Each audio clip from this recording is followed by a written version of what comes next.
Alexander-Arnold, the 26-year-old defender, is leaving the club at the end of the season and is expected to join Real Madrid. He arrived at the club aged 6 and was a key component in Liverpool's success under Jurgen Klopp, which included a first league title in 30 years. However, after announcing his decision to not sign a new contract, some fans turned against the player and some booed him when he came off the substitute bench against Arsenal earlier this month. And club speaking at a fundraising event for the Liverpool Foundation yesterday, where he brought along a signed Alexander-Arnold shirt to auction. The ex-manager said supporters were wrong to boo and launched a passionate defense of the England forward. Good morning to you. Thank you for joining us here on Asaase 99.5. Time to bring you Team Talk, your weekend's most insightful and thought-provoking sports analysis show on radio. My name is Ekow Essilfie. We are live here on Asaase 99.5 in Accra, 99.7 in Tamale, 100.3 in Cape Coast, and 98.5 in Kumasi. Show is very much interactive. Feel free to join us with your thoughts on all the issues we'll be talking about via WhatsApp 020-0000-995. That's 020-0000-995 as well. Check us out on our social media handles on Facebook, on TikTok, and on X, Asaase 99.5, and you'll be able to share all of those thoughts with us, and I will share them with the rest of the world for you here. Coming up this morning, all through till 1 p.m., I will do a preview of Matchday 32 in the Ghana Premier League. The battle at both ends. Will be joined by GFA statistician Mohammed Shaban. Hearts were 3-1 winners over Accra Lions yesterday, a result that puts them in the top 4 contention. Unfortunately, Accra Lions are on the verge of joining Nations FC, who are already relegated. Now, Mo Shaban will join us, and we'll take a look at what the stats are saying going into week 32 of the fixtures. Meanwhile, the Ghana Football Association says it has officially ended media rights negotiations with StarTimes, and there are reports they are now in talks with Super Sports. What does this shift mean for the Ghana Premier League, the clubs and the fans? We'll get into that conversation here on the show as well. Bringing the latest on the Unity Cup. Later on the show, we'll be talking about the Monaco Grand Prix with some rule changes ahead of tomorrow's championship. We'll be joined. In fact, I've been joined already by Eugene Andoh, Formula One enthusiast, to bring us a better understanding of the new rule changes and what his expectations are ahead of the Monaco Grand Prix. We'll review the Europa League Final. Napoli are champions in the Italian Serie A. We'll talk about that as well. The Ballon d'Or debate rages on. Who wins the Ballon d'Or?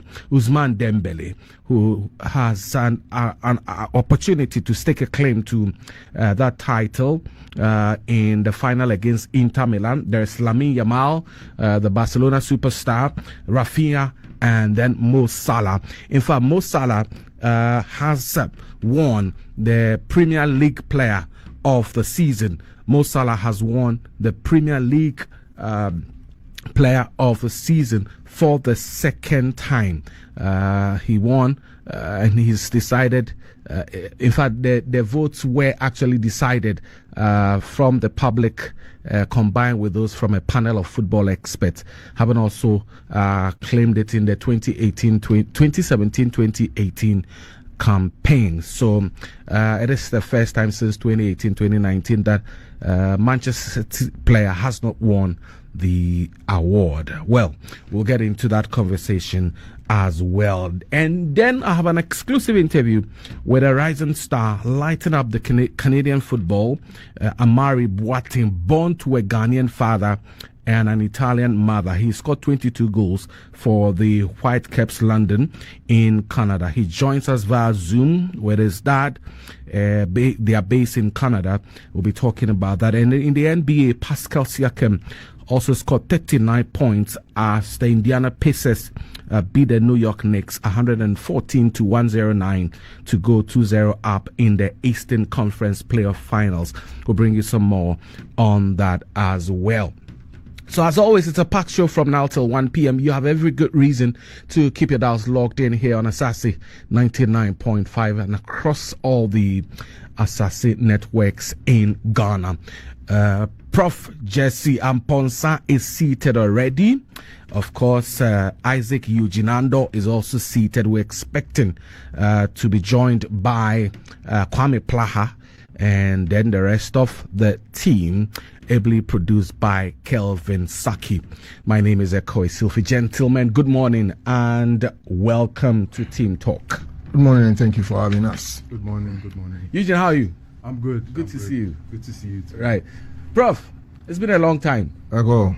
Finally you are here. I am here. Say you know. I know. Good morning to Jimmy Kutin, wherever he is. And I know to Jando. Yes. And, especially Jimmy Kutin. And everybody. Do you know his name? His other name? I know, tell me.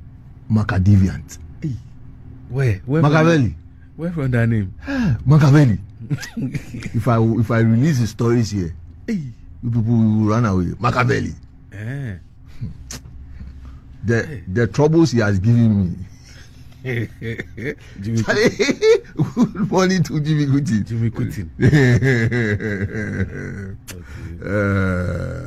Jimmy Kutin, good morning. Good morning, wherever he is. I'm sure he's listening. I'm sure he's laughing, sir. He's laughing. When we finish, I'm sure you give me a call and tell me that. Kabuche boys. Omega Chem de Minja more than me already. But just to take advantage and then just do some. One of my mothers, Mrs. Dora Ameyaudako, is 80 years today. Oh. Yeah, she's blessed. Yeah, hugely blessed, and so I want to take this opportunity to wish her a big happy birthday, and then once again a big congratulations to one of our mates, Alfredos Anyete. He's now MC for Ladade Kotopon. Okay. So we want to congratulate Alfredos on behalf of the A4 class. We want to do that. I'm sure Jimmy himself will join to this congratulations, and the class will come and formally pay homage to him. We don't mind whether he's MC or not. We have to pond him in his office just to initiate him into public office. This monumental achievement that he has achieved. So on behalf of the Mobile 2001 year group and the class of the A4 class, we want to extend a heartfelt congratulations to Alfredo Sanyete. Now he's honorable. Yesterday I was speaking with him on the phone. I said, but you be bellboy, so right now for call you are honorable. So he's honorable. So honorable Alfredos Anyete, congratulations to you, and we wish you all the best. All right. Go Make Sense says, I'm joining you guys from Tafo. Okay, thank you very much for joining us. If you're joining us or if you are listening to us, let us know where you're listening to us from. Send us a WhatsApp or 020000995 or get onto our Asaase or Facebook page and let us know where you're also watching or listening to us from. Now, let's begin with the comments from Jurgen Klopp on fans that booed Trent Alexander-Arnold.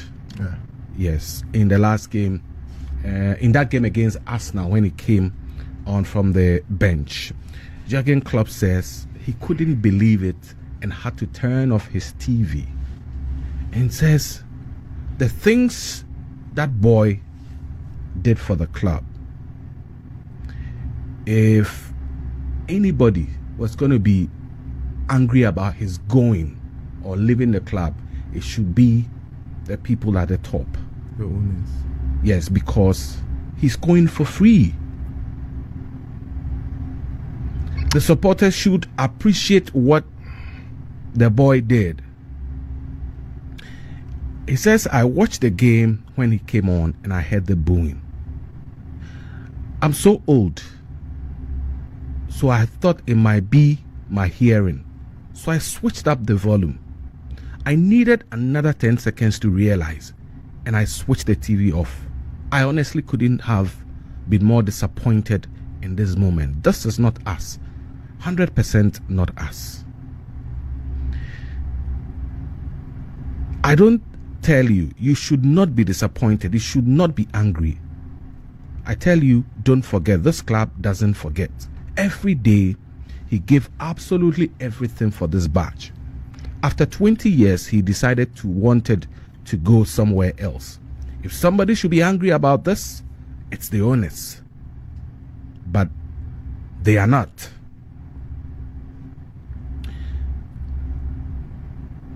Klopp was so passionate. I don't know if you listened to the audio I played. Did you? Yeah, I did. If I have to You playback, can play it back. Okay, so I'll do a playback for you, and then you tell me your thoughts on that. Of course, you also share your thoughts on this particular issue for me, and let's see how it goes. In fact, for Arne Slot, he said he cannot tell the fans how they should feel. He cannot control how the fans should feel. But for Jurgen Klopp, he says, no, you don't do that to this young man. Take a listen.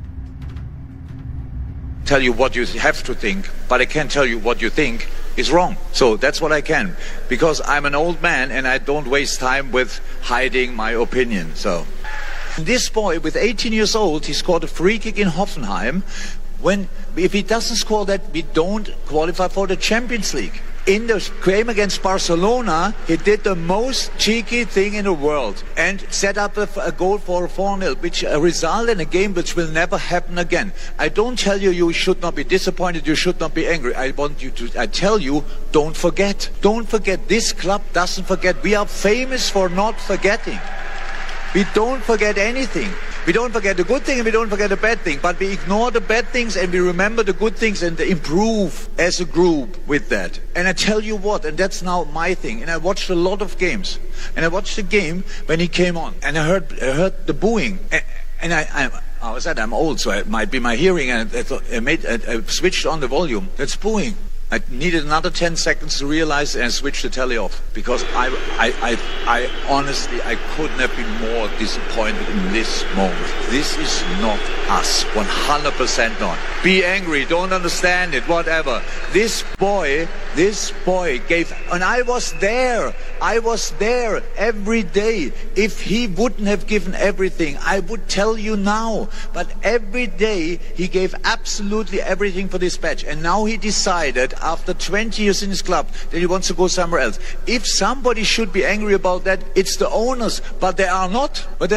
So why didn't sign a new contract? I hear this from fans, this money discussion. He goes without the transfer fee. They have to be angry, not us. It's not about that. He gave absolutely everything. He wears the Liverpool badge in the skin, but now he plays from next year on for another club. So we decide how we deal with that. I thought I'd go to the last game and wear a trench shirt, but at the last game, we become champions. I don't want to be in the middle of any kind of... The cameras will be there anyway. I don't want to disturb anything of that. You all deserve to celebrate with all you have. With all you have. But tonight, 2 days before a game, to tell you not what you... cannot tell you what you think, but I can tell you you are at least not right in this specific case. You were right so many times. You fought so hard for where this club is now. You went through 30 years without a title, and you did that in an exceptional way. And this boy, please try it. You don't have to be happy that he's going, but don't forget what he did for this club, because I can't forget it. Nothing would have happened without him, that's for sure. Very passionate about Trent Alexander-Arnold and how and what he's contributed to the club. Yes. Prof, you are a Liverpool fan. Yeah, so let me put on my cap as a Liverpool fan. Sure. And then later I'll look at it purely on an analysis, from an analyst point of view. Sure.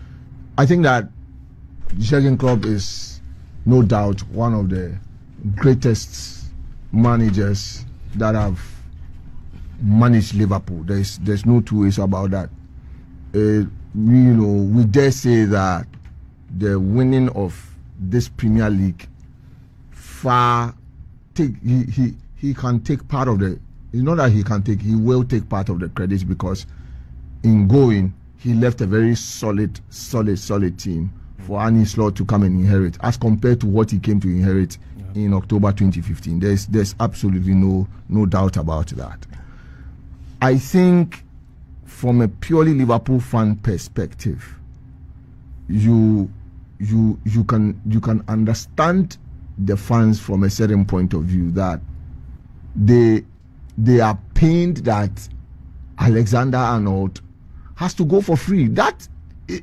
Whether Klopp says that it's the owners that have to be angry, why shouldn't the fans be angry? Because the fans also think that the club duly has invested in you. The club gave you a certain platform, and you also helped the club.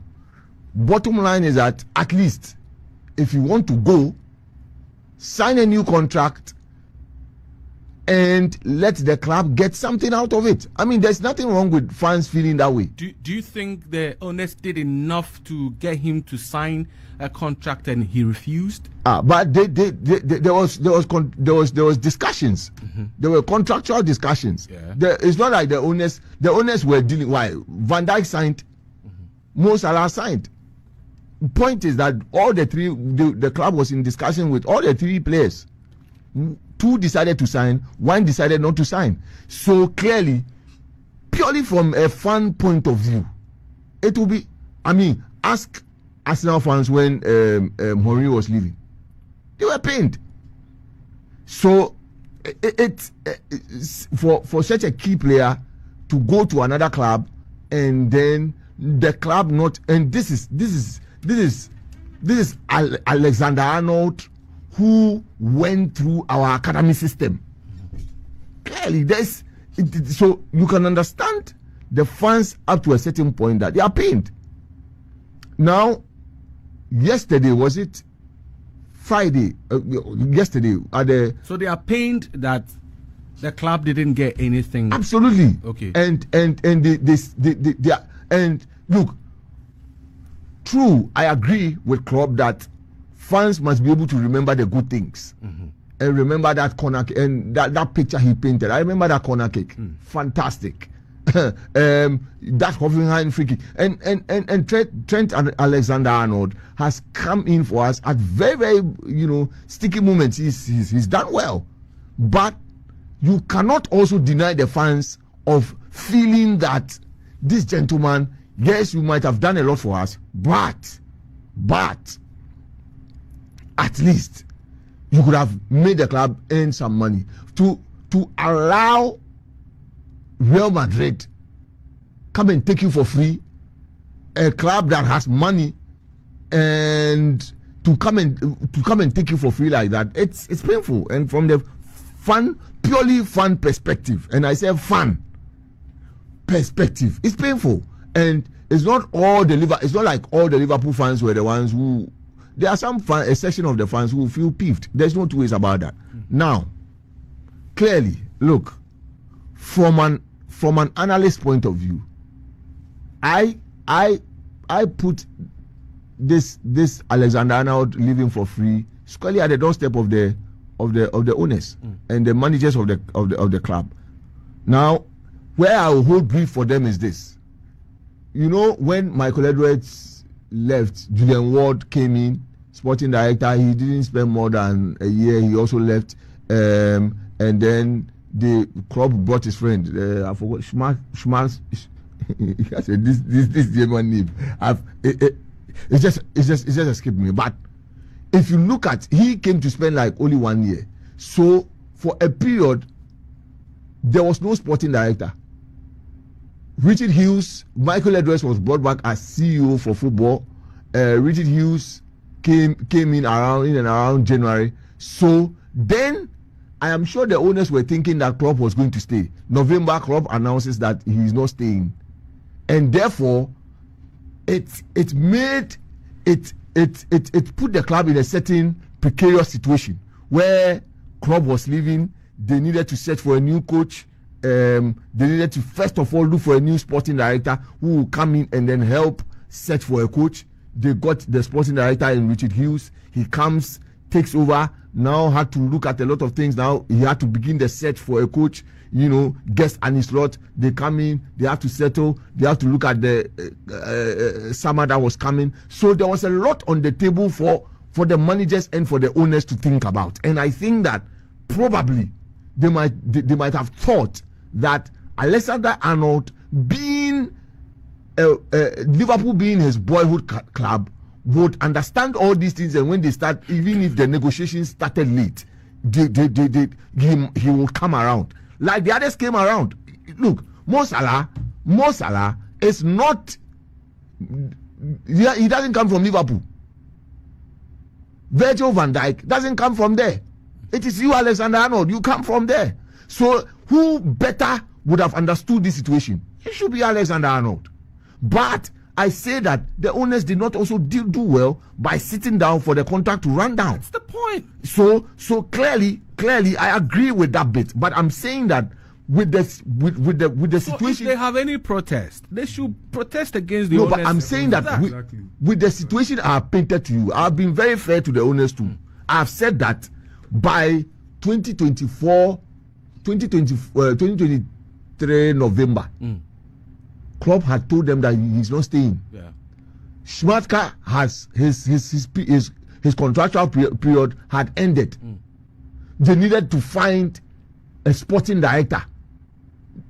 Because at the time that in November, at the time that they announced, Schmadtke had literally told them that he wasn't going to renew, right? So Klopp was going, sporting director is gone.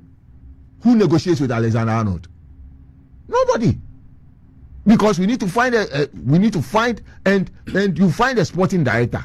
Then now the sporting director has to look for a coach. Because the sporting director cannot be talking about contract of players when there is no coach. Because the coach has to come in first, assess the situation, and say that I want Alexander-Arnold, I want Mo Salah, I want Virgil van Dijk, or they are too old, they should go. And his lot could have said that. So I'm saying that in the situation that the club found itself, you can't blame the owners too much. I mean, let's all be fair. Let me ask Eugene. Eugene, you think you cannot blame the owners too much for this? I said too much. I didn't say you can't blame the owners. Too much. The emphasis is on too much. I don't know where absolutely we'll draw the line on this. I believe this issue stems solely on the owners. They are the main cause of all this drama. Because if you ask me, per what Fabrizio Romano reported, Trent actually wanted to stay, but there were breakdown in the contract talks because apparently he wanted to stay longer, but they were offering him a shorter period. And if you want me here for a shorter period, I'll have to start looking elsewhere. I also have to think about myself because that's what you are also doing. So I believe he made the right decision. He has done everything for the club. Klopp mentioned it.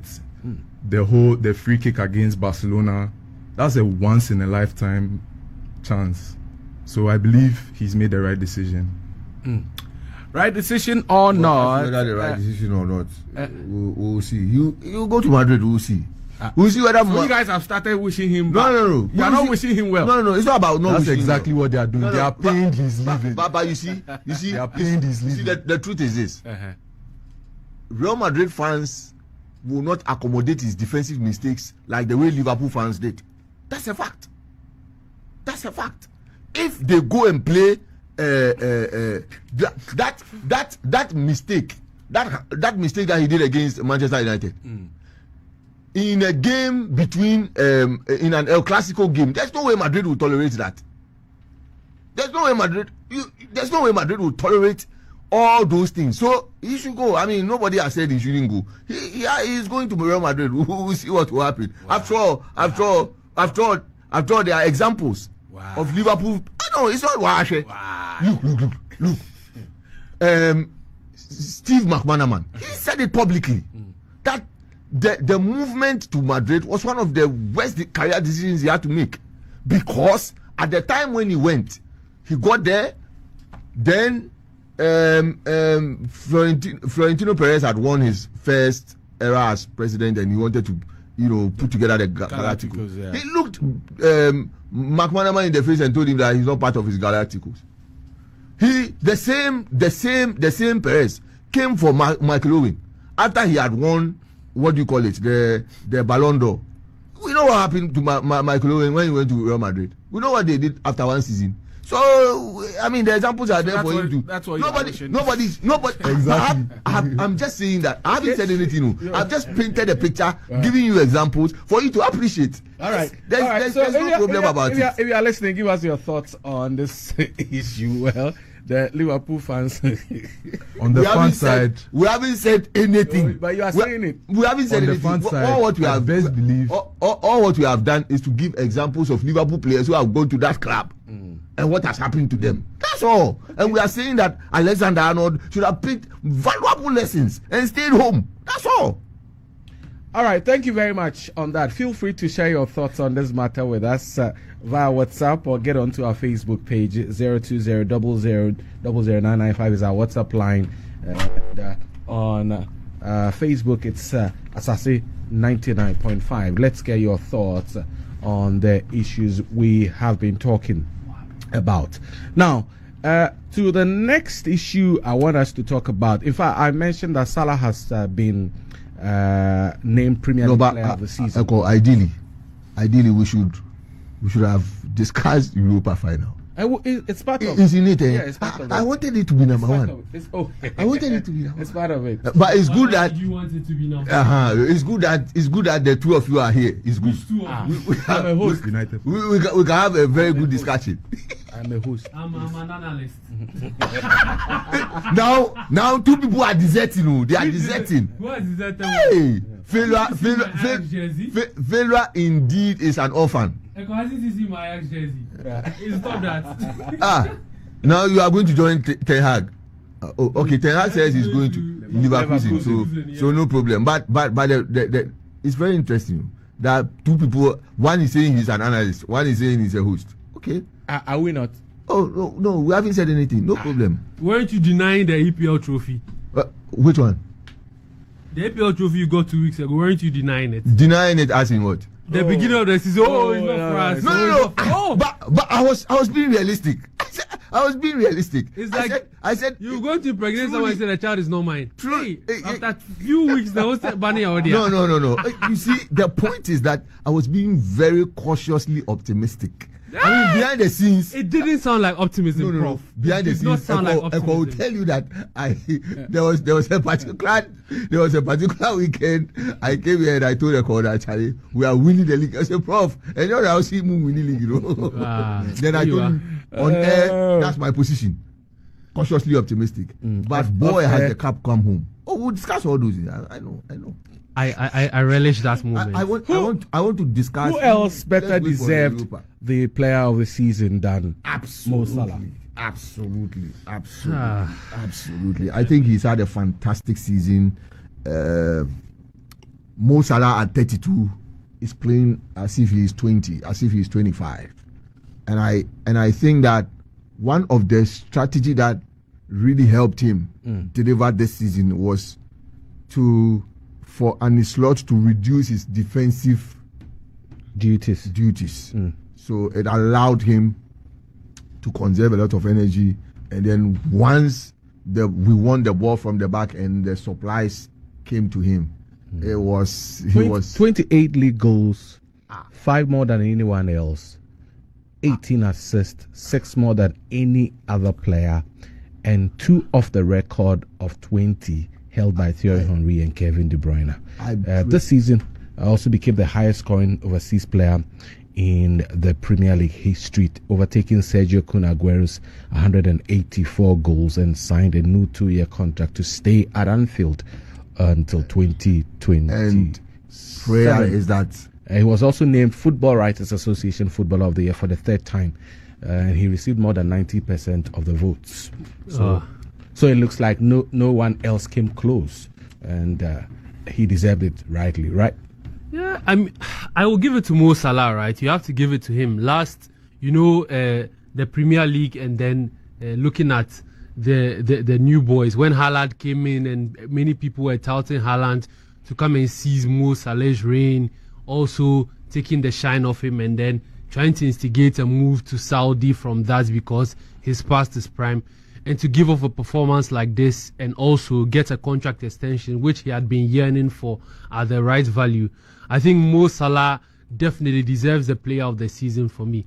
My personal opinion is that if Alexander Isak did not have as many injuries as he had, and Newcastle were to appear 2nd or 3rd, I would have also touted Alexander Isak that he's had a very wonderful season for Newcastle, but he's missed it with some very, very key injuries. But Newcastle have had a great season.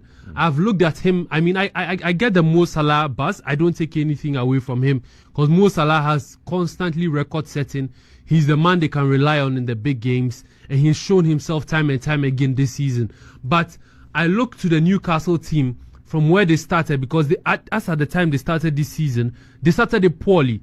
And there were chances that Eddie Howe could have even been sacked before they overturned the season around, and now they are now 3rd position.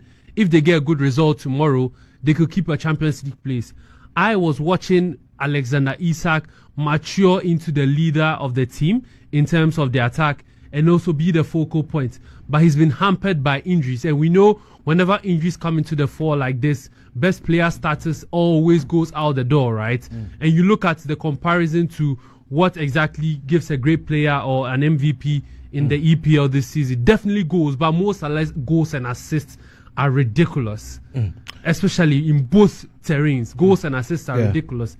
And so I agree when people say 90%, like he got 90% of the votes, because you can only tout him for goals. You can also tout him for assists. And if you look at some of the assists he's given this season, the type of passes he's placed, how he's placed them, Mo Salah, I would say this season in his celebrations, he has not been too loud.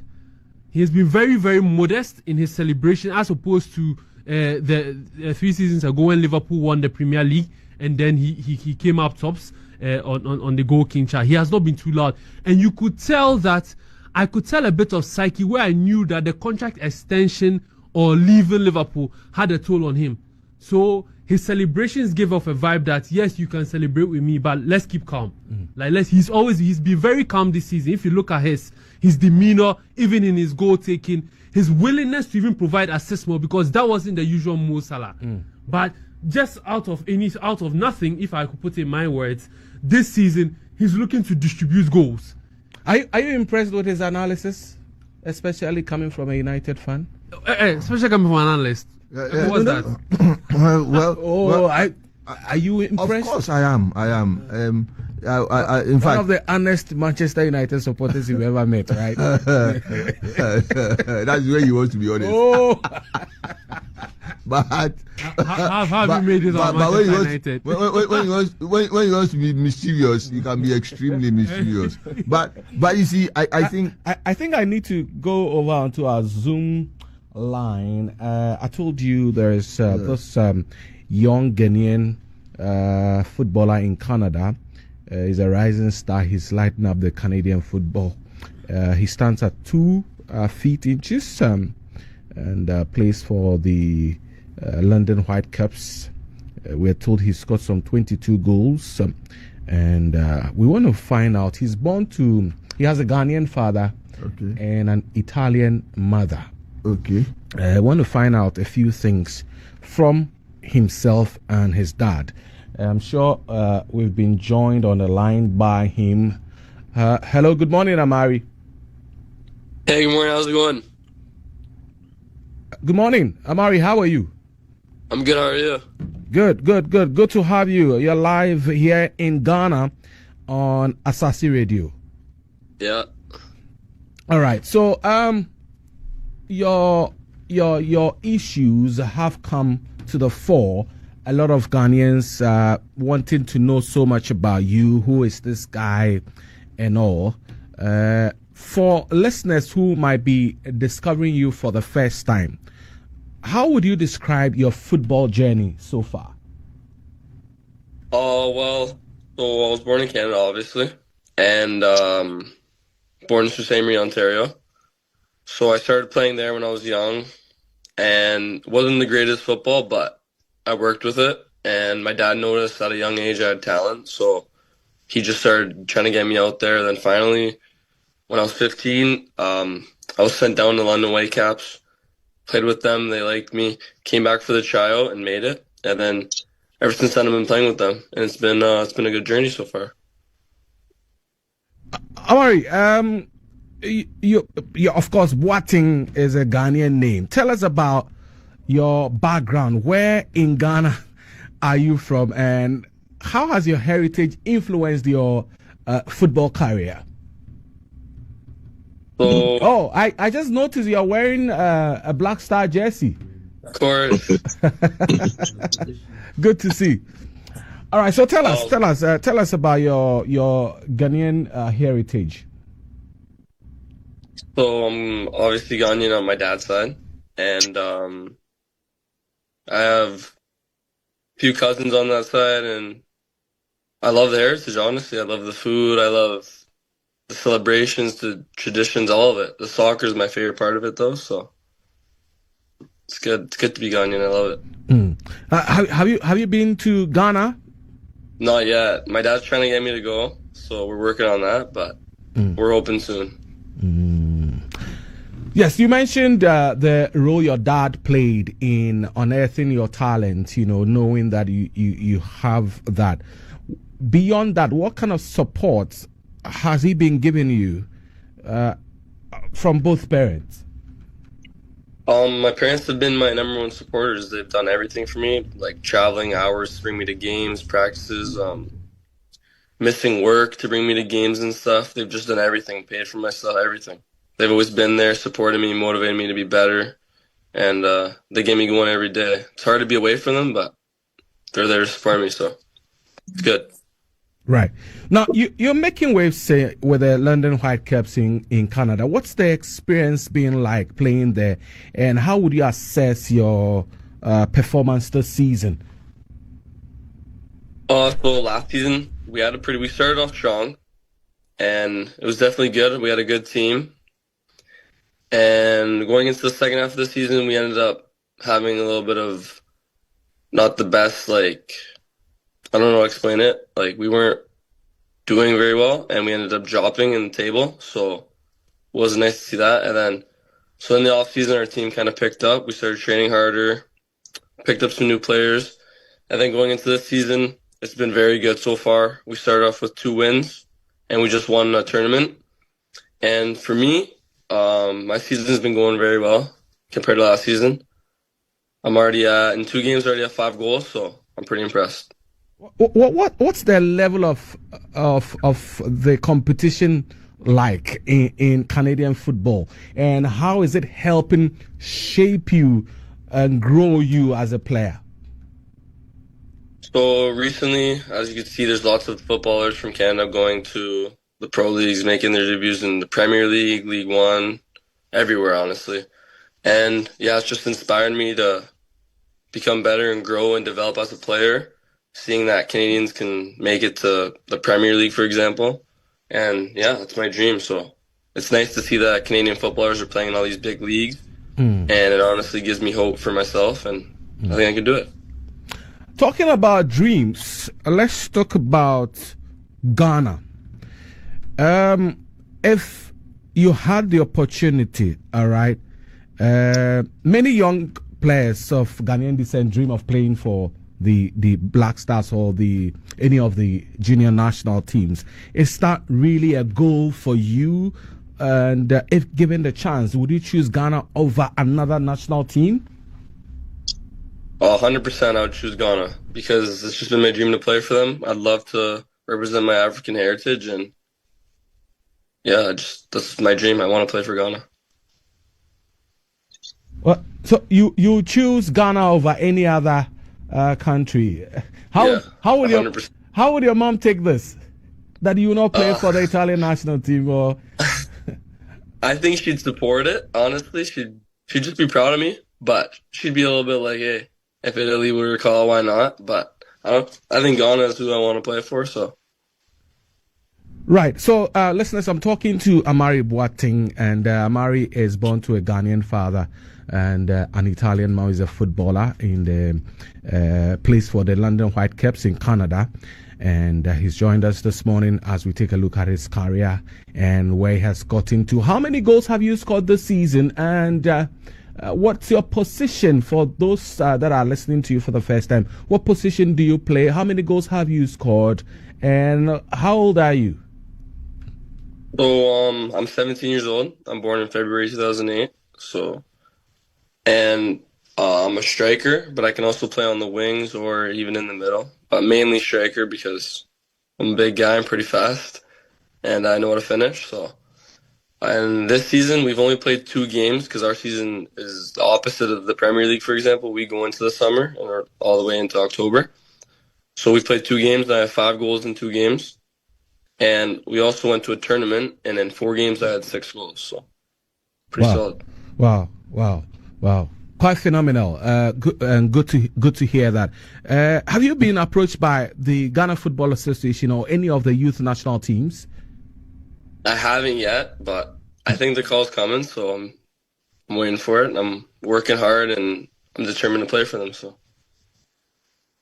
Well, you're still at 17. You're still young with plenty of potential. What are your short-term and long-term career goals? So for my short-term goals, obviously this season I'd like to be the top goal scorer. I'll bring my team to win the Charity Shield, and I just want my team to be the top. So those are my short-term. And then my long-term goals, I'm looking for obviously playing for the Ghana national team. That's probably my biggest goal right now.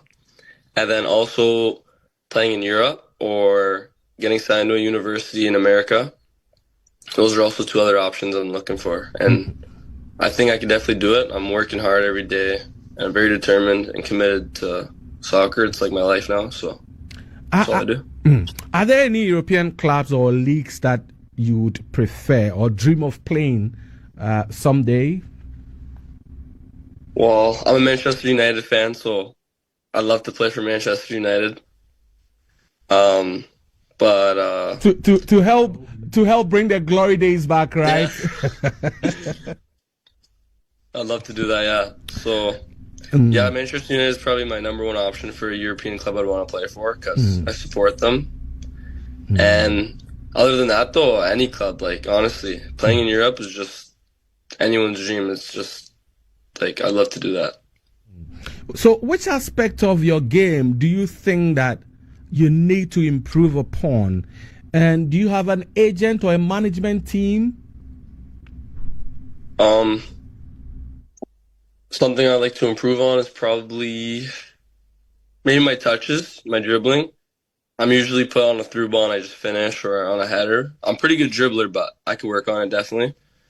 And maybe my communication and awareness. Other than that, I think I'm pretty solid. I just need to showcase it more, and I need better exposure probably. And right now, me and my dad are working on talking with this agent. So, yeah, everything's going pretty well. Good. Amare, so how are you handling the pressures of being a rising star? And what do you do in your downtime so you stay grounded? So, obviously, soccer is number 1. But then I also got to think about school. So, I do a lot of homework, and I get pretty good grades. And then other than that, I like to work out. And then it's back to soccer. Like, soccer's my life. So it's soccer, school, homework, working out sometimes here and there. Like to stay fit. And then sometimes I'll hang out with friends if I got extra time. Go watch a soccer game maybe. All that. Yeah. Before we wrap this up, you have your dad close to you? He's in the call, yeah. Can I say hi to him? Yeah, of course. Yeah, I'm here. How are you, sir? I'm good. Tell us your name and which part of Ghana you come from. Nana Boateng, originally from Koforidua. Oh, I see. When are you bringing Amare to Ghana? I just came from Ghana 3 weeks ago, but I'm working on to bring him back pretty soon. I'm trying to get the Ghana coach Andoh. I've sent him a lot of message. Try to get a look at him because I just don't want to bring him and I don't know the loops where and who I have to speak with. So I've been waiting patiently for somebody to say, hey, we've seen the son. So, if you want to bring him for training, that's what we're setting up for. So, like I said, I've been connecting with people, but nobody has really reached out. So the main focus is to get Andoh. Even though my son is only 17, I would rather get, the U17 coach, U21 or U20. Somebody just take a look because, I look at the Ghana games, Ghana players, and I said, we've never, not because he's my son, but I look at the analysts and I said, we've never had strikers like this boy before.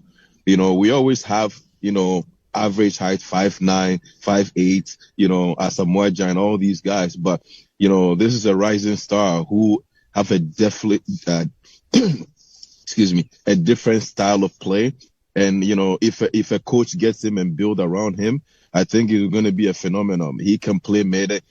Some of the videos that I've sent you, I'm sure you've seen it, how, he can make passes, he can take shots, he can use the header, and those type of players, because I've coached him since he was 3 years old till 15 years old. So last 2 years was the first time I handed him to a different coach, which is the team that he's playing for right now. So I know him now, and I always compare him to other leagues, other players, even in Ghana, some of the leagues that we watch. And I look at the midfielders and I said, you know what, he will belong to this team.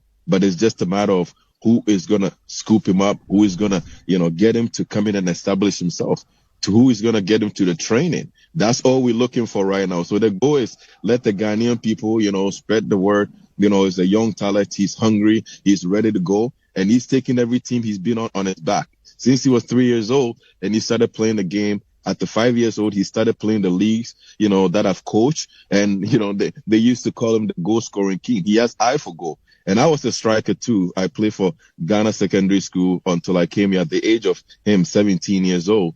And when I came here, I played for my high school and I played for college and I captained my university. But I was unfortunate that I didn't have the parents to push me, to give me that edge to talk to other people.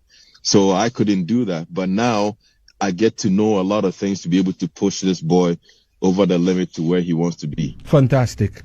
And that's, I'm sure that's exactly what we are doing this morning. Because, yes, of course, our goal scoring abilities in Ghana has always been questioned. Post Asamoah Gyan, we've not been, or we've not had a clinical finisher. And Definitely. we're just hoping we could be getting that in Amare Boateng. Good to have spoken to you this morning. And let me get back to Amare and ask him something. Amare, what's your message to young Ghanaian footballers who are chasing the dream abroad like you? Just to keep working hard. It's never too late, even when you think like, hey, I'm not good enough. No, just keep working because just like that, someone can notice you and your whole game could change. And Sault Ste. Marie, I didn't think I was going to get out of there. I'm like, hey, my career's going to be done soon. There's no other team. And then London Whitecaps picked me up, and now it's just like a whole different scenery. So just keep pushing, stay determined, committed, work hard, and don't let anyone get in your way. Right. Now the world is a global village now. I'm sure you would have fans in Ghana that you have no idea of. Any words for your fans back in Ghana and around the world who are rooting for your success? Just thank you for supporting me. I'm gonna make everyone proud, so thank you guys. All right, Amare, thank you so much for speaking to us. The whole of Ghana and beyond have heard you this morning, of course, and I'm sure They'll be following your exploits, and at the right time, the call-ups will come. Thank you so much for joining us here on Asaase Radio. Thank you. Nice meeting you guys. Right. Thank you, guys. I appreciate it very much. You're welcome, Nana. Thank you so much, and you have a wonderful day. You too. Okay. Right. So back from Canada to cantonments here in Accra. This is Team Talk on Asaase 99.5, in Tamale on 99.7, in Cape Coast on 100.3, and then which one? In Tamale 99.7. All right, guys, let's get quick comment on this one if you have any. Well, I think one of the major things I have always said is that if we really want to take this thing about getting Ghanaian, players of footballers of Ghanaian descent. Okay. I think we must really be deliberate about absolutely it. And identify them. I've said that. Monitor them. For example, set up an office in Europe or wherever, and give somebody. The Nigerians were doing that sometime. Yeah, give that responsibility to somebody. Yeah. And let the person, Ricardo, all those Ghanaian football ex-Black Star players who are coaches in and around Europe, they should just monitor these players for you. Get their details and quickly always furnish the FA office so that they can. Because it will be very nice that, for example, the European season is coming to an end. Where are those Ghanaian young lads who are playing in the various academies? Can we put a program together, bring them to Ghana, take them round, let them understand that we have taken interest in them right from their youthful age. Yeah. You understand? You don't wait for Amare Boateng to go and play for Bayern Munich. And you start chasing him. That time you would have probably lost touch. We are even lucky that, especially when he has alternatives or he has options. Yeah, we are even lucky that his father is keeping him grounded about Ghana and those things. You understand? Because clearly, if there's an opportunity to play for the Canadian national team, it's big deal. He has Alfonso Davies and all the others. His mother is Italian. You understand? And Italy now, they don't seem to have any big striker in there really. He's 6'2". Yeah. So what I'm saying is that we must quickly and now that his father is open and pushing. Let's not wait till he becomes that star before we run chasing him. Right. By that time, it will be too late. I agree with what Prof said. Right. One other thing I'll say is that it's interesting the magnitude of these interviews, right?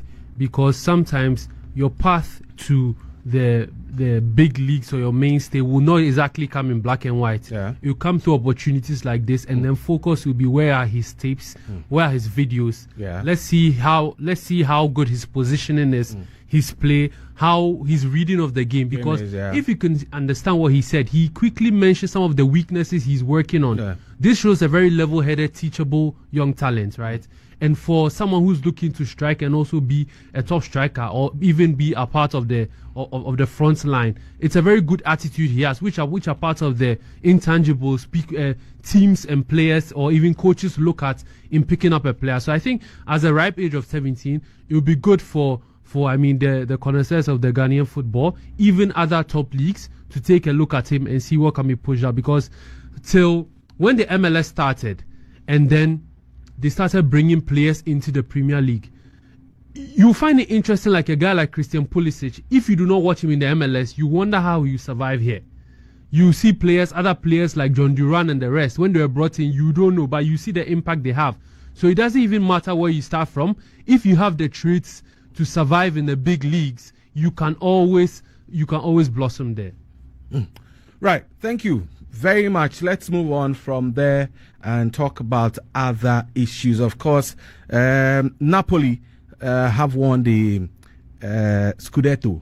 Yeah, and Scott Antonio Conte. Scott McTominay McTominay, the surpriser. scored a spectacular Caesar kick Yeah, I watched the game. to help Awesome. Napoli beat Cagliari And I 2-0 think United, and take the club to their fourth Serie A title. They've won. United, you couldn't win a title. He has gone to win. Yeah. He has gone to join a title-winning team. So Conte and a wins title-winning coach. Serie A title with a third different club. No, but Is a we all know Conte. You know what? He's the local champion. You let them go to Europe, we'll see what will happen. So as for Conte winning the domestic cup, it's not a problem. It's not a problem at all. It's not a problem. It's not a problem. No. As for Conte, I know him. I know him. Conte not winning a trophy with Tottenham, and then Postecoglou's freeze and now winning a trophy. I don't know which is more massive. See, always Especially when in you the pick second Manchester season. United to win a trophy. Ah well.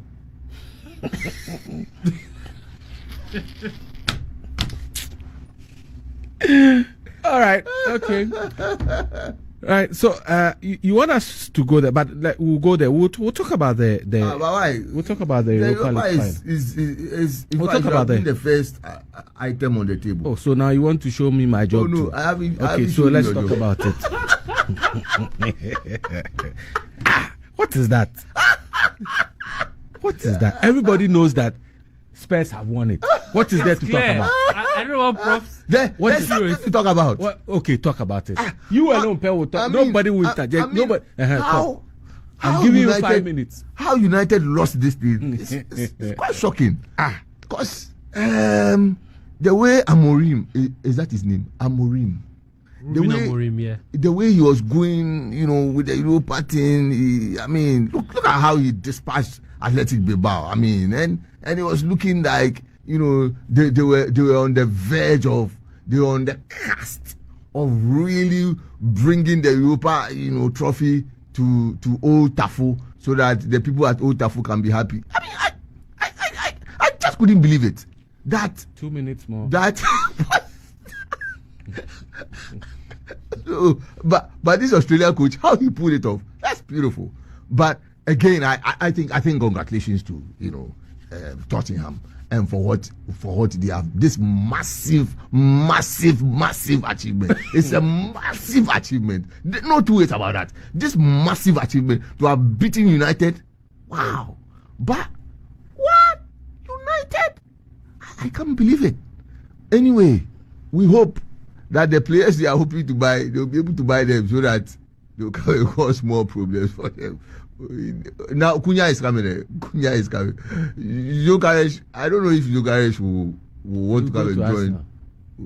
You go to us. We don't know. But of course, United doesn't have Champions League. So you go. And we are hearing you are paying Adidas now. Hey, United party. How is United paying Adidas? But there's some money be that you are supposed to. No. United will not dole out money to Adidas. Probably something will not come, but United will not pay Adidas. But are you done? It's a good time to be a Liverpool fan. It's a good time to look at United. But the only painful thing is that how I wish we were back in school. The way some of my United friends have laughed at me back then. I just want to. But wherever they are, Godfred, Akutobuafu, Makafu Yaime, all those boys, wherever they are, greetings to them. Now you see, this interesting thing. When you are now going to take them on, they say I'm no longer Manchester United. What is that? When we were staying at Liverpool and they were laughing at us. I can't get this. I've never met any true United fan who will say because they are not deserting their club. I won't do that. They are not deserting the club. I can't believe it. But now they are blaming everything on Luke Shaw. What did Luke Shaw do? I said you should talk when you finish. What did Luke Shaw? I want to know what Luke Shaw did. What did he do? And then now the other one is now on Onana. Charlie, but anyway, that's how the. But that goal was just and evident in some. And Premier League tour Basa 14th position with how many points? 16th position. What? 16th. Mikra Matemu 2. 16th. Well, Still yet to hit the 40 points mark. so they won't get 40 points. No, United. no. They are comfortable at 16th. First, now 6 midudu. Say I'm about 16 midudu.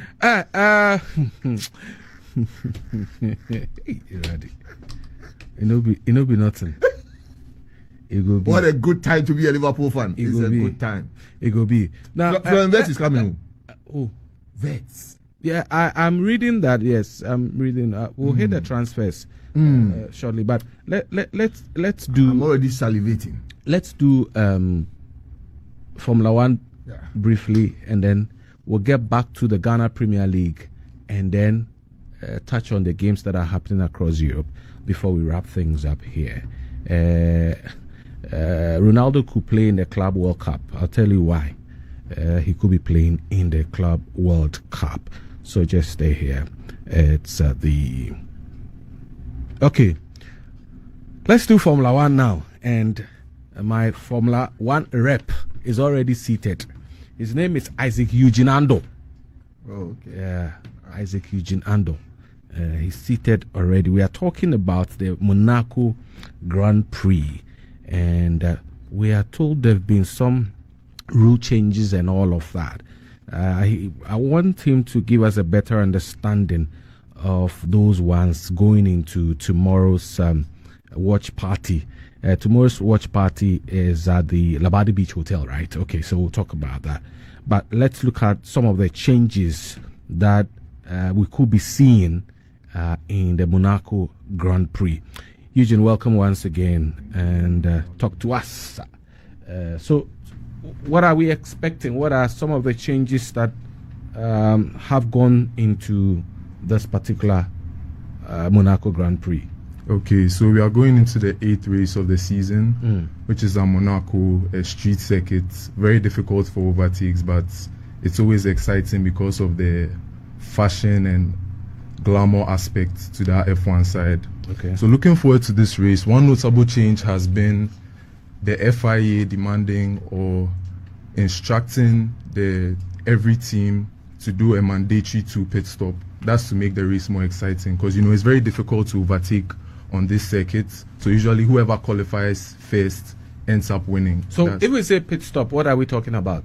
So pit stop is basically the drivers taking a break, going into the pits to change their tires. Okay. With this race, there's tire degradation. So Yeah. you look at the type of circuit and the type of tire to use. There's hard compound tires, there's soft, there's wet, that's if there's rain. So these drivers are able to go, and usually there's a team that does this mandatory pit stop. So a good pit stop time, that's the shorter they're able to change your tires quickly without any fault or error, can help the driver win the race. Right. So it's also down to strategy as well. So the FIA has introduced it's a mandatory 3 2 pit compound tire. There's a tire rule also. Yes, that's a tire rule for the Monaco Grand Prix. So what it means is the drivers must now use at least 3 different sets of tires. Yes, please. Wow. Yeah. To make it more exciting. So a minimum of 2 pit stops. Are we going to see that? Yes, please. Okay.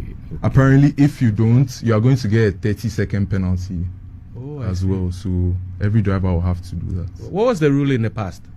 Usually it's One just stop. 1 pit stop. Okay. Yeah. But it was getting predictable. Besides the crashes, it's still an exciting circuit. But this season, because of the growing viewership and how people are starting to move to F1. Personally, I'll tell you the honest truth, I'm a United fan, so now it's a good time to be focusing on another sport. Yeah, so I'm enjoying F1 at the moment. And So- looking forward to tomorrow's race. So what if it's raining? If it's the weather is wet and all of that, you still have to. Go So through there's the usually pit stops. a weather forecast, and Okay. per the information we have now, the weather looks good. It's going to be sunny. There are no signs of rain yet, but if there's race control to inform us, and the drivers will prepare ahead of time. And what will be the consequences for breaking the rule? There's usually a time second penalty. So with the position you finish on the grid, it's a number sport. How fast you go determines your position. So when they give you a time-second penalty, it's deducted from the time you accumulated when you were racing. That's it. What does this add to the whole thing? This makes it more exciting because to make a sport more entertaining, there has to be penalties, there has to be repercussions if you make an offense. Just as in football, when a defender is on a yellow card, he will know that you have to make sure that all his other tackles after that yellow card are decisive, so that the chance of him getting sent off is very low. So it's basically in this sport as well. I see. So going into tomorrow's championship, what's been happening today? Quali just ended, as we were speaking. And good news is Charles Leclerc, who is actually Monegasque, he got pole position again. He's the reigning champion from last year. He actually won on this circuit. And he's a homeboy. That's his home circuit. So I would like to mention out the standings for practice. That's third practice. Yes. So Charles Leclerc. I'm hearing that Lewis Hamilton crashed in the closing seconds of the final practice. I just saw a picture of it, but we're told he lost control of his Ferrari through the first corner on the approach to the Casino Square, and his teammate Charles Leclerc set the pace 0.280 seconds ahead of Red Bull's Max Verstappen. And Hamilton was on a flying lap, and as he came over the crest of the hill at Masternet, he encountered two slower cars, and and McLaren's Lando Norris was the third fastest ahead of his teammate Oscar Piastri and Hamilton. So regardless of that, he was still able to finish P5, so I think it's some sort of an achievement. And we are all very happy for Hamilton, because the main reason why a lot of people are starting to watch Formula 1 now is because of Hamilton's move to Ferrari. So I feel him getting the win, and especially after last week's performance, all the way to P4, he's picking up the momentum. Right. So for no, you were giving us the. Yes, so for the standings, Charles Leclerc finished. This was last updated at 11:32 today. All right. So quali is at 2 p.m. So Charles Leclerc won. Charles Leclerc was leading, and Max Verstappen ended up in second place. The two McLarens, that's Lando Norris and Oscar, were third and fourth respectively. And fifth was Lewis Hamilton. Even after that whole conundrum, he still managed to make it. Alex Albon, Williams are doing really well this season. James Vowles has really made some changes. He ended up in P6. And we have Liam Lawson from Racing Bulls, the demoted Red Bull driver. He seems to be picking up. P7 is not bad.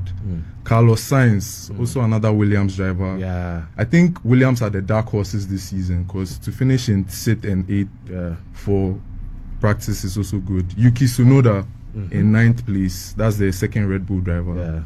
And Kimi Antonelli ended in P10. Then his teammate George Russell, who's also a Mercedes driver, ended in P11. We have P12, P13. That's Fernando Alonso and then Nico Hülkenberg. Pierre Gasly ended in 14, and Lance Stroll, aka Onesan, ended in 15. Aston Martin. 16, that was Oliver Behrman. 17th, Isaac Hadjar of Racing Bulls. 18th, Esteban Ocon. Then we have Gabriel Bortoleto and Franco Colapinto. So I think this is good for quali. Quali is at 2 p.m. later today. So I'm sure the competition is going to be between the Ferrari, Red Bull, McLaren, and Williams. So I'm really looking forward to this race. So for Ferrari, it's only Hamilton in there, right? All right. So let's wrap up with the watch party. So tomorrow's watch party is happening at the Labadi Beach Hotel. We have these watch parties every day at different locations. Last week we were at Pit Stop for the race. This week we are moving to Labadi Beach. And the time is at 1 p.m. So when you close from church... Tomorrow 1 p.m. Yes, please. Sunday, tomorrow, 25th, at 1 p.m. When you close from church, you can pass by with your family and friends. You know, it's a big community of F1 lovers. You can also use it as a chance to network and meet new people. And it's free. It's free. You can just come around there. There's also a special discount from the Labadi restaurants. There's a 12% discount on food and drinks as well. I bet I told you mine is on you, so no problem. Tomorrow you're ready. I didn't mention it, but I did go see the I think the Saudi Grand Prix. When you had a pit stop. The community is vast. It's huge. We are big. We are really growing. It's crazy. I mean, I got there a few minutes after the race had started, but the place was already full. Like where the motorsport. You should come along. Yes. I mean, it was a great atmosphere. I was there with Princeton. We had a feel of it. Enthusiasm. Tomorrow 1 p.m. I'll be at the Labadi Beach Hotel. So if you are looking for me, if you are listening to me and you'll be looking for me tomorrow from 1 p.m., come to Labadi Beach Hotel. You'll find me there. Eugene, thank you so much for joining us. I'd also like to add one last thing. So the BMW Club Ghana is organizing an event that's later today, and it's at 3 p.m. It's already started. So if you're around and you're a big yes please, and you're a big car fan, car lover, there's the BMW Club Ghana in association with the Ghana Auto Club community. They're organizing this, and it's at East Legon, AIS Astro Turf Park. So you can input it in your Google Maps. It's close to me. AIS Astro Turf Park. So does this mean you are passing by after? Yeah, I'll pass by. Okay, sure. That's good to hear. And there's going to be the participating auto clubs are BMW Club, Benz Club, Mini Cooper Club, and Honda Car Club. So they're good boys. Make you pull up. Make you pull up. And the activities, there's going to be soccer, lawn tennis, basketball, and a bit of board games as well. Nice. Something to keep you active. Probably I'll pass by before I get home. Yeah, because it's on my stretch now. Yeah. All right, Charlie, Eugene, thank you so much for having me. Hope to have you again next week. Thank you for having me. All right, this is Team Talk. We're live here on Asaase 99.5.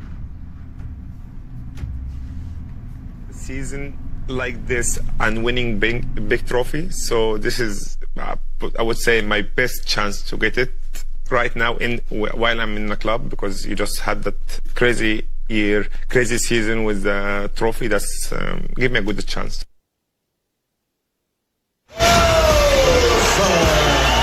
Michael Duncan against George Owu, and Michael Duncan scores. Us are the champions of the Confederations Cup.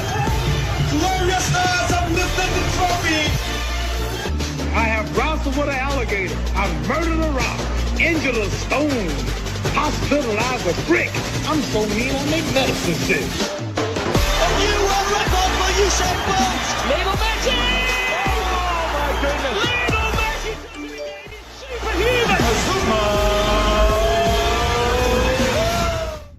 All right, welcome back. Ghana's preparations ahead of the Unity Cup officially kicks off this Sunday, May 25, with the team assembling in London ahead of their opener against Nigeria on May 28. Tournament includes 4 teams: Ghana, Nigeria, Trinidad and Tobago, and Jamaica. It's being used as a test bed to assess squad depth, build chemistry, and experiment with tactics before those all-important qualifiers in September and October. Of course, we are told Ghana will be without several first-team regulars, and here is the chairman of the Black Stars Management Committee, Dr. Randy Abbey, throwing some more light on what to expect in terms of call-up and the preparations for the games.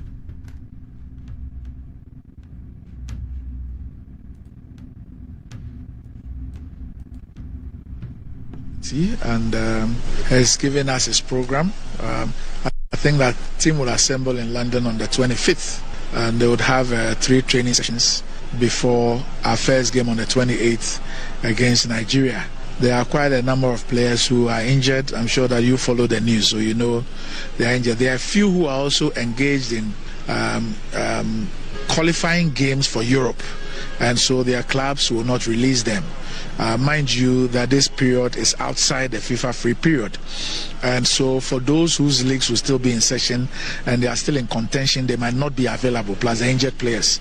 But I think that the coach is going to present quite a good crop of players who would go out there. This is part of our preparations towards the September and October World Cup qualifying games. And so we would wait to see the players that will finally be available, and we'll see how we would fare in the 2 games that will be played on the 28th and the 31st, and see how that impacts on our preparation towards the World Cup qualifiers. He has what I saw, he has a list of players. So you have foreign-based players, you have some locally based players, some are in the first squad, there are some that are on standby just in case somebody gets injured or somebody is unable to make it. So I think that we would have quite a good team. The only thing is that there are some of the players that we know and are used to who will not be there. But of course, it's also an opportunity for others to demonstrate that they have what it takes to be in the team. So that's Dr. Randy Abbey there. That's a situation that presents both a challenge and an opportunity for Otto Addo because of the absence of key names. He may hurt Ghana's immediate power, but it's also a good chance for French players and home-based talents to step up and stake their claim. I know Kwame Plaha has been called to the team of Asante Kotoko Kwame Plaha, and Kwame Plaha has been called, and there are some others that I'm sure officially when the list comes out we'll get to know all of them, but that is a situation. Why is that list always comes out late, and all that? I mean, you remember the under-20 like this? Yeah. It was a day to the start of the tournament before we had our list. They said that the coach is not too sure. Our players have not given them green light. But we knew about this tournament a long time ago. Yeah. So I'm surprised that at this point we don't even know. We don't have a list before us. By now probably we should be assessing these players. And looking forward to seeing them play where the national team shared, and seeing whether these players have potential to give competition or create competition within the squad and all those things. I think that this business about lists always coming in late, I think it must stop. Really, I think it's not fair to us as analysts. It's not fair to the Ghanaian public who the national teams belong to. I think it's really not fair. It's absolutely not. It should not be tolerated in any form or shape. I mean, absolutely not.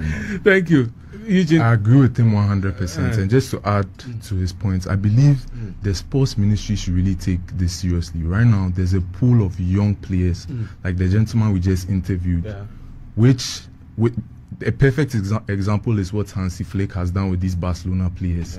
These young guys, and he has been able to get them to play amazing football. I believe if the sports ministry, with Honorable MP, that is Kofi Adams, if they're able to set up some sort of scouting team to be able to look for these players, this pool of players, because it will actually help put Ghana football back on the map. Let's all be honest, Ghana football is dying, or is basically dead. But I feel like if they're able to make initiatives and put in efforts like this, we'll see a change and put Ghana football back on the map. Right. Now, let's talk about the Ghana Premier League. Week 32, the battle at both ends. Now, we have just a handful of games to end the season. Yesterday, Accra Hearts of Oak won 3-1. And it's sending that team, what's their name? Accra Lions. Accra Lions. They are joining their friends, Nations FC. No. Legon Cities. Legon Cities. They are joining. Legon Cities, and then in Swaterman are already relegated. So yesterday, Accra Hearts of Oak inflicted a 3-1 defeat on them, and it puts Hearts of Oak in top 4 contention. Unfortunately, Accra Lions are on the verge of joining Nations FC, who are already. Nations FC is on top. They'll start fighting you. Nations FC are currently at the summit. Yes. With 57 points. Yes. Okay. It's Legon Cities. As for Inter, they've withdrawn from the league. Yes, so Legon Cities. It's Legon Cities that Accra Lions, if they don't take care, they will join. If they don't take care, they might join Legon Cities. Because Legon Cities is already relegated. Yeah, Legon Cities are already. It's already the club. All right, so the call-ups are out now. The Black Stars list is out now. GPL, the Ghana Premier League, has Benjamin Asari, Razak Simpson, and Kwame Poku. They have been invited to the Black Stars camp for the Unity Cup in London. And the three players were told left late last night and for London ahead of the game. So that is the information coming through right now. So you're here. You're here. Okay, so but it's still not proper. So and there's a Belgian-based duo of Lawrence Ajekum and Abu Francis. Okay. Yes, they have also been invited. Yeah, Lawrence Ajekum, Abu Francis was part of the team that played against. Abu Francis. Yeah, Abu Francis was part of. He was part of the team that played. The last game we played at Accra Sports Stadium. He had the opportunity to play. Okay. Yes. But for Ajekum, I know he has one appearance for the national team. Yes. He came off the bench in that 5-0 win over Chad. Yeah, over Chad. But was an unused substitute in the Madagascar game. And then for Francis, he's had 4 appearances. Sure. For the Black Stars. And his first game was in March 2024. He's also right to dream product. That's what I'm told. Yeah. It's very interesting. So those are the call-ups we are picking. So the full list is not out. We are picking names. Yeah. They're dropping it like me's. Charlie. Well, in some other news, Spanish side Barcelona Beach Soccer Club have completed a signing of Ghanaian star Alexander Ejay from Sea Sharks Beach Soccer Club. He said that this move sees Ejay become the first Ghanaian beach soccer player to secure a move abroad to continue his professional career in that sport. He's regarded as one of Africa's best as far as beach soccer is concerned, having finished as a top scorer at the Cup of Nations on 2 occasions. His name is Alexander Ejay. If my producers are listening, can you kindly put Mr. Amponsah through for us? Yeah, we even though he's not the chairman of the Beach Soccer Federation anymore, because he's assumed the role as the Director General of the National Sports Authority, he's one of the brains behind. Very pivotal in beach soccer in Ghana. And we must commend him. Through thick and thin, this man, sometimes from his own pocket, he has to support the team. And I think that if there is a breakthrough now where a Ghanaian has joined Barcelona Beach Soccer Club, we must commend him as well. And for the guy, he's regarded as one of Africa's best as far as beach soccer is concerned. So beach soccer is growing huge in leaps and bounds. It's exciting to know that this obviously brings a lot of hope to the rest of them who are playing in Ghana here. That if they apply themselves and they work hard, there are opportunities in Europe, and it's wonderful. It's really, really exciting. I think this should be the story for the weekend. Really, it's a big story. To have Alexander Ejay go all the way to Spain to go and play for Barcelona beach soccer. That's really, really, really wonderful.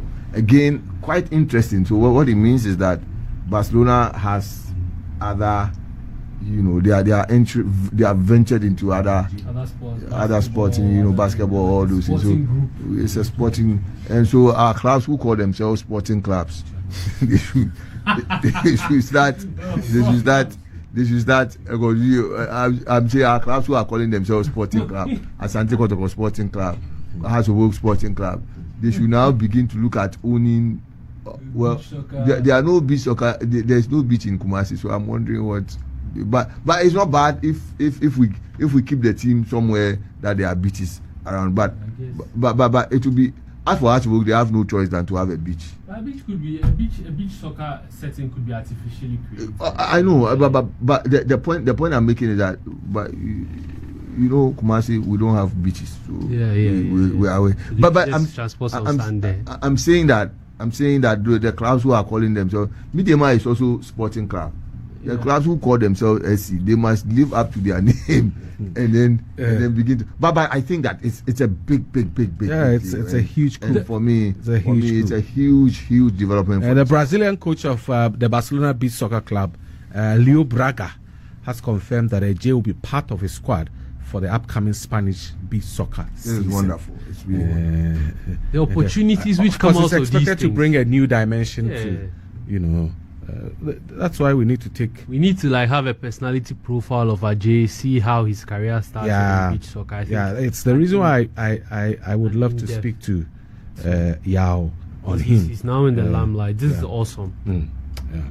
First Ghanaian, Yes. In fact, one of Africa's best, and so Charlie, it's good. Alexander Eji, congratulations to him and his family, his wife and girlfriend, and very, very careful. And his children. What's this about? Be very, very careful. What's this about?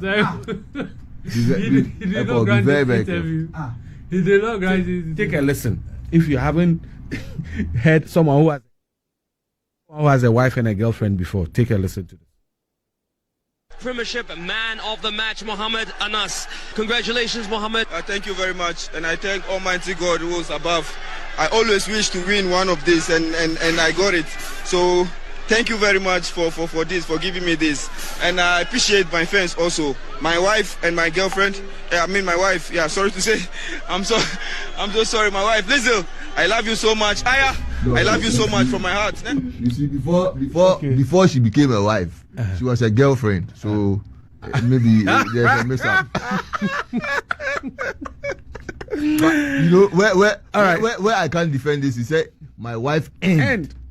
See, that's a problem. That's a problem with Mohammed. My wife, girlfriend, my wife, my wife, my girlfriend. If I said my wife, my girlfriend, I know of a big pastor who says his wife is still his girlfriend. He sees his wife as his girlfriend.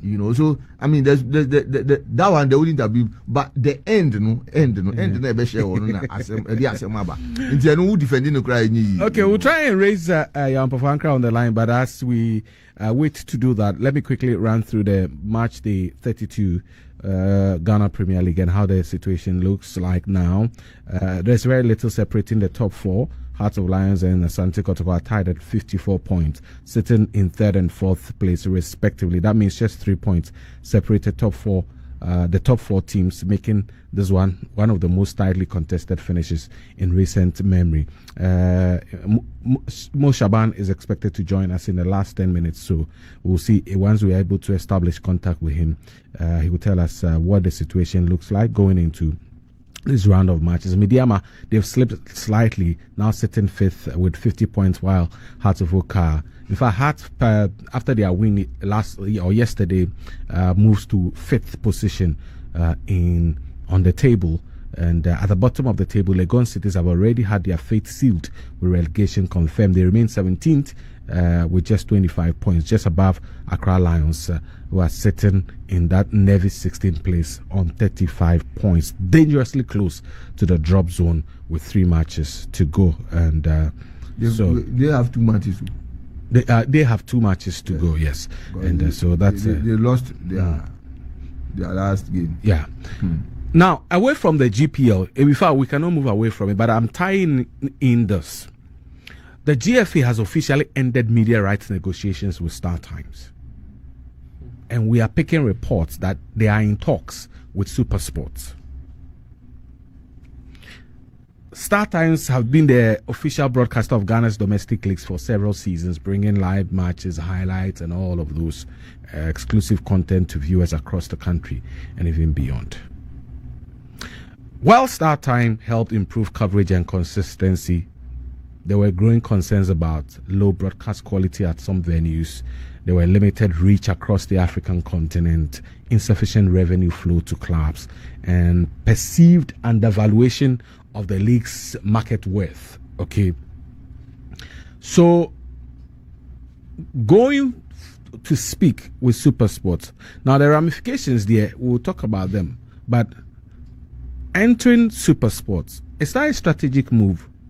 Because we know SuperSport is one of Africa's most powerful sports broadcasters and known for high quality, production and global reach and all of that.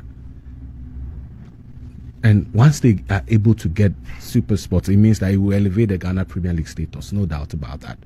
Okay, I don't even get this one. But okay, go on. But could the switch?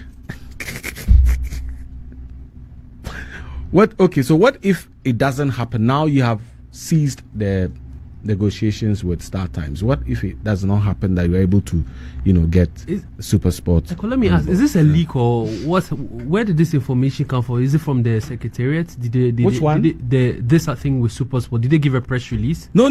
We've picked up signals that's what's grapevine. There are talks. This grapevine negotiation. I must say, SuperSport is very. It's very uplifting because you can watch some of the quality of the matches. The Zambian Premier League. I don't know if the Kenyan Premier League, the South African Premier League, even if it wasn't on SuperSport, the quality of their pitches and everything, it's top. Yeah. I think it would be great for our league if we have SuperSport in. But I'm also trying to discern what kind of negotiation would go on with SuperSport, because for what SuperSport is trying to bring in, I'm looking at where will be their return on investment. Where are they seeking to get some return on investment for this kind of investment to our Ghana Premier League? We've seen a Ghana Premier League which has gone through a tussle where Insuatraman could willingly, themselves say don't play anymore, showing the status of the league we have, right? What makes this attractive? What would make this package attractive? Maybe Coach Prof can educate us on what exactly will make this attractive for SuperSport. But if SuperSport is looking to pick up the league, then I also want to know what the plans for the league board, etc., is to set things in motion, to have things going, so we can get some vibrancy. We can see once you're watching it from your SuperSport feed, you're enjoying the quality of some league. Because I'm thinking of what will be the disparity between SuperSport and StarTimes. SuperSport being obviously a major broadcaster on the African continent, how they can take on the Ghana Premier League and what they can add to it. I know viewership questionable here and there, but the quality of pictures, I trust SuperSport to do that. And production. But I'm looking at the overall, the potpourri of everything, from marketing to advertising to sponsorships, having all these things, and then with them coming into the Premier League, I'm now curious to see the numbers SuperSport will be looking to bring in. But have you also thought about the broadcast blackout that potentially locally Ghanaians could have, because not everybody has the access to SuperSport. I understand that, right? But it could be a transformational era also for the league, right? I don't know about transformation. SuperSport has been here before. Let's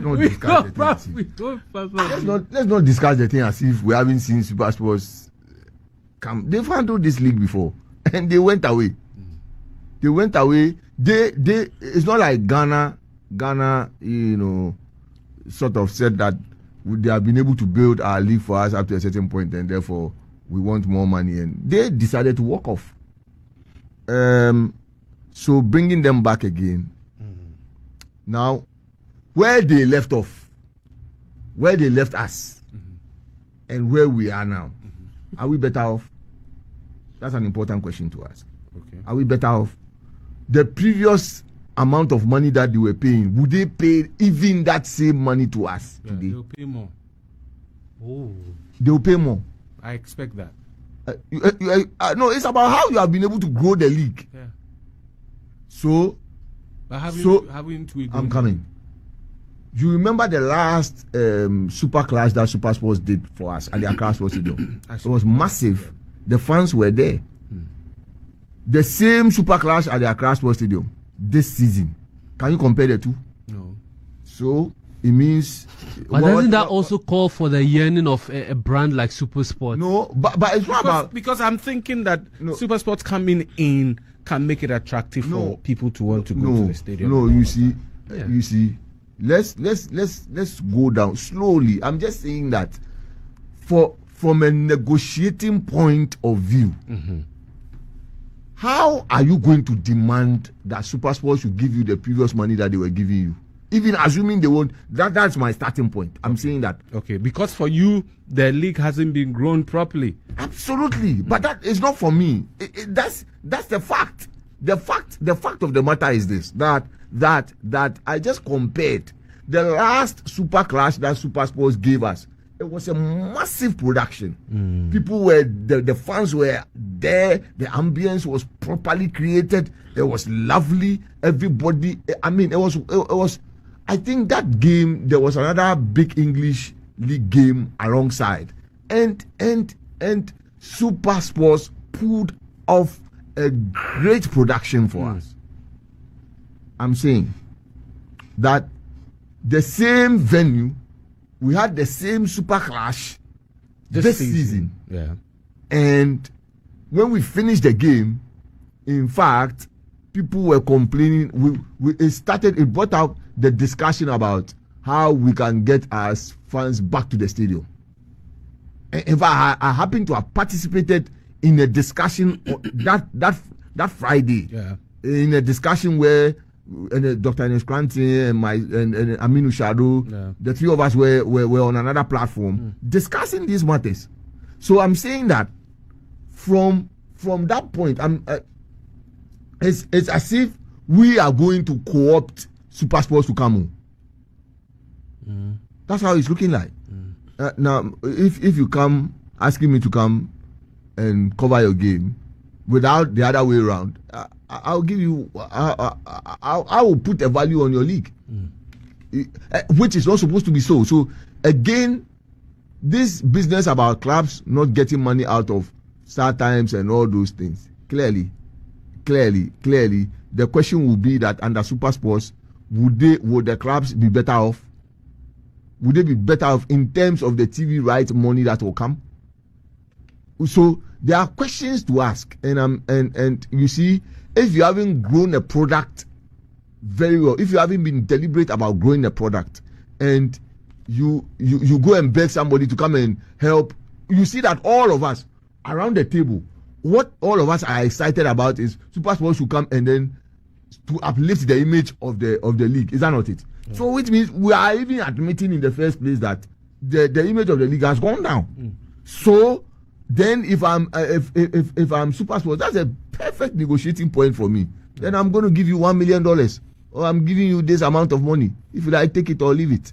Already you have several ties with StarTimes. So it means the position that you find yourself, you are at a very weakened position.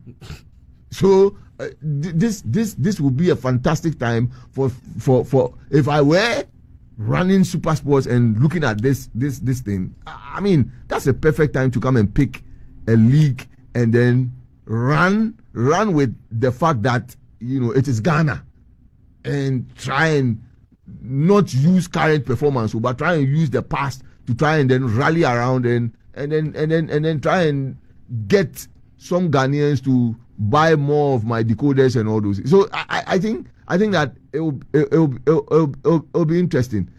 Hopefully, they should be able to. I think from where I sit, I think this is not about Ghana going to gain any money from TV rights or anything. So our clubs definitely will be shortchanged.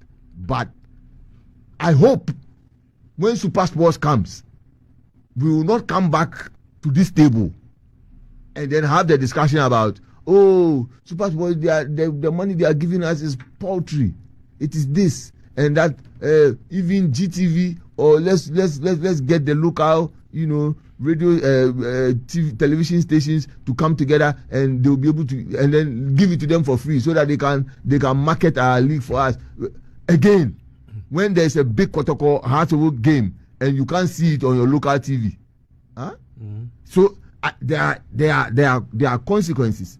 I think from what we have done over the years, we haven't done well in terms of building the brand, and therefore we are going cap in hand to go and beg Super Sports to come.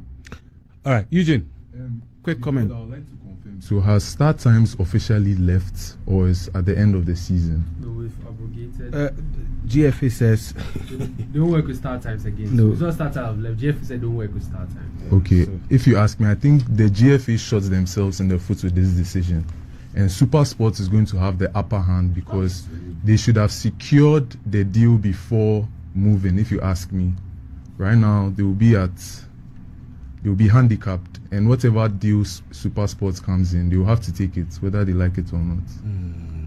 So they've ended all negotiations with StarTimes on the renewal of the media broadcast rights agreement in March 2025, and the decision follows the expiration of the previous broadcast contract with StarTimes at the conclusion of the 2023-24 football season. Subsequently, the association had been negotiating with StarTimes on the possibility of extending the contract. Unfortunately, both parties could not agree on the terms to renew the contract. As a result of this development, the FA has officially notified StarTimes of the situation and is currently demanding an outstanding debt of $842,173.36 United States dollars. Wow. All right. They owe us. Yeah. They owe. Yeah. At this current CD rate, then if they owe us, it will be. But of course, I don't know if the FA is going to insist at this current dollar rate. Yeah, that's from the previous agreement. What would they do? I don't think they have a choice. And so the FA says they have commenced formal processes to recover the outstanding debt owed by StarTimes. What's happening to Ghana football? Right. The English Premier League concludes today. Tomorrow, Sunday. Yeah. All the matches will be played simultaneously. Yeah. Bournemouth, there's Leicester City, Bournemouth, or Bournemouth, Leicester City. Yeah. There's Fulham, Manchester City. Ipswich against West Ham. Liverpool, Crystal Palace. Man United, Aston Villa. Newcastle, Everton. Nottingham Forest against Chelsea. Southampton against Arsenal. Tottenham against Brighton and Hove Albion. And then Wolverhampton Wanderers against Brentford. Any comments on any of them? Oh, but Anfield is going to be a party. There's going to be a party at Anfield. Yeah. It's a big party. Congratulations. Thank you very much. It's a big party. It's now 2020, but clearly it will be 21, 20. I'm sure that in the next 5 seasons ahead of us, we are going to stretch it to about 23, 24. So the United fans who were laughing at us that we have been stuck at 18 for all these years and they have come to double up. Well, certainly it's now 2020, and with their 60 year that they are going to have in the doldrums, clearly your dreams. In my dreams. We'll see. I've declared I suffered 30 years. You have doubled your own. It will be 60. The way things are going. If you had any powers, you wouldn't have been. You wouldn't have gone trophyless for 30 years. You have no powers. No problem. You are watching from 2013 till now is how much? We will not go 30 years. I'm saying from 2013. We will not even go 15 years. Oh, no, don't worry. Oh, But 15, you are getting there. But are we there? Oh, no, I'm coming. 2013. Are we there? No, 2013. We don't have a problem. Are we there? Don't worry. I think Ousmane Dembele, Raphinha, Lamine Yamal, and who's the other one? Mo Salah. Mo Salah has to be in that. Who wins the Ballon d'Or as we wrap up? Mo Salah. Why Mo not? Salah. I think. Look. There's Our time is up. there's no conversation. There's no conversation to have about that. He's a Premier League winner.